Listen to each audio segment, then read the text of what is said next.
Hi everyone, it's Bonita from Pennies to Dollars.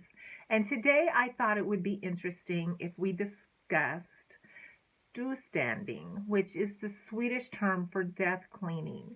And there is a book out called The Gentle Art of Death Cleaning, and I will link the book below if you'd like to read it. But as people get older, it is always a good idea to start going through your stuff. And the funny thing is when you're pregnant and you're nesting, you start cleaning your house, preparing for the baby. And as you get older, you should start preparing your house for the people that come behind you. And that is the art and the idea behind death cleaning. And I hadn't even realized that I was doing this. But as I started my decluttering journey and I was preparing for retirement, and then I ran across this term, I realized that that is what I was doing.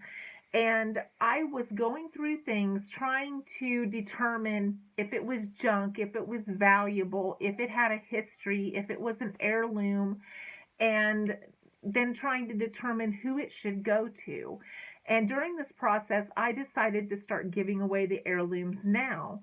I have 6 children, and I started deciding who would it best suit. I'm going to ask them if they would like it now. And that way I can enjoy watching them have it and enjoy it. And I don't have to worry about it being in my house, being lost in the shuffle, being thrown out, and no one knowing the history to this item.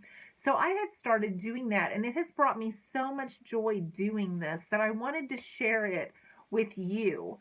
A lot of people hang on to these things and think, well, they're going to get it when I die. But the stress that it has relieved me of giving these things away now and knowing that they know the history, they are going to where they're supposed to go, and they're not going to get thrown out by accident has been such a relief to me. So death cleaning actually means organizing and decluttering to lessen the burden on the people that come behind you. And I've actually experienced this. My brother went into a nursing home about a year ago, and we are still trying to clean out his house. It has been so overwhelming and so stressful to try to go through things. You don't know what's important. You don't know what's junk. So much of it seems junk to us, but maybe it isn't junk. And then I'm still storing stuff from my father that passed away about 11 years ago because we just got overwhelmed and we just stopped and said, you know what? We're done. We're just taking these leftover photographs and stuff and we're just going to store them away. We'll deal with them later. Well, guess what? We never dealt with them later because who wants to go back to that? Once it's stored away, you kind of forget about it. And all of that visual clutter just becomes normal. And then you add to it and you just don't think about it. The average person has over 300,000 items in their house. And that may sound ridiculous, but just think about your junk drawer and how many items are in your junk drawer. And then we have things stashed and stored all over the place in garages, in upstairs, back bedrooms. We have things stored everywhere. So this idea is actually just to take responsibility for all the stuff we've accumulated and to try to deal with it now. And I suggest that you start at least 50 years old. I'm 55, and I can tell you there is so much stooping, bending, being on your knees, lifting that goes with going through of all of this clutter and trying to get rid of it.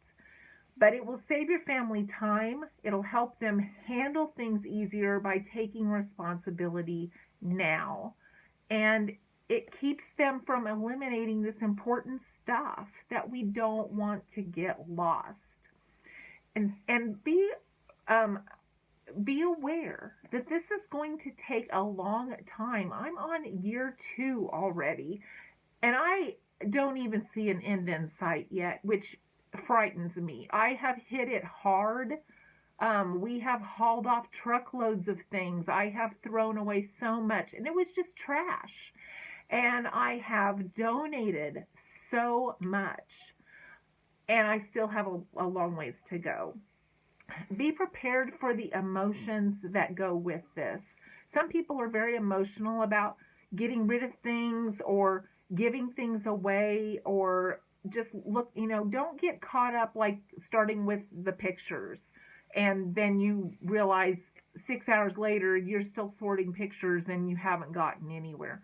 Start with the easy stuff. And I actually have several videos that I will link below. I have one on where to start.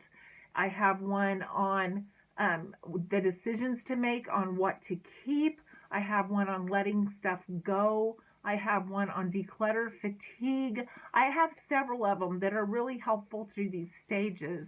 And I'm not an expert, but these are things that I've discovered through doing it myself.